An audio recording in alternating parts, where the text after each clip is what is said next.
வணக்கம். சிம்ம ராசிக்கான சனி பயிற்சியை பார்க்கலாம். சிம்ம ராசிக்கு பார்த்தீங்கன்னா ராசியிலேயே கேது இருக்கார். அனைத்து ஞானங்களும் தந்திருப்பார். இதுதான் வாழ்க்கைன்னு புரிய வச்சுருப்பார் ஏற்கனவே கேது.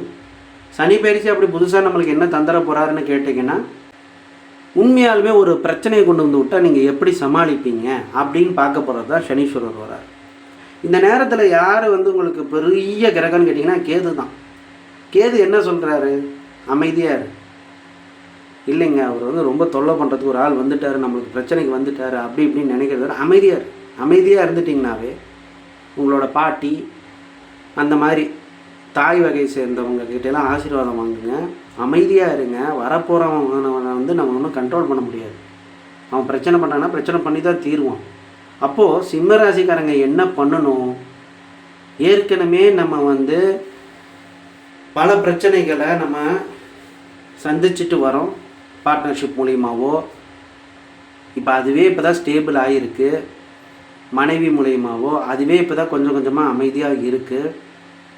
இந்த போர்க்களத்துலேருந்து அடுத்த போருக்கு நம்ம போய் தொடரக்கூடாது.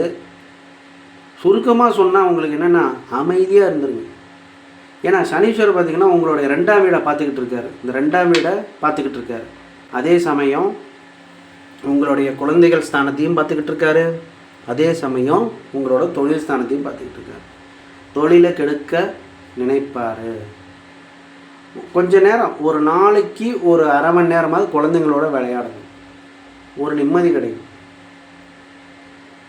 அதாவது அனாதை இல்லத்துக்கெல்லாம் போய் அங்கே இருக்கிற குழந்தைங்களுக்கு எதாவது வாங்கி கொடுத்துட்டு உடனே ஓடி வந்துடக்கூடாது. அங்கேயே உட்காந்துருங்க. அந்த குழந்தைங்கள பார்த்து அவங்க அதை சாப்பிட்றத ரசித்து மனதார சந்தோஷமாக வெளியே வந்தால் தான் அதுக்கு பலனே. அதே மாதிரி வியாழக்கிழமையான குருவுக்கு சுண்டல் மாலை போட்டுட்டு வாங்க, மிக சிறப்பாக இருக்கும். நமக்கு வர கஷ்டங்களை குரு காப்பாற்றிடுவார்.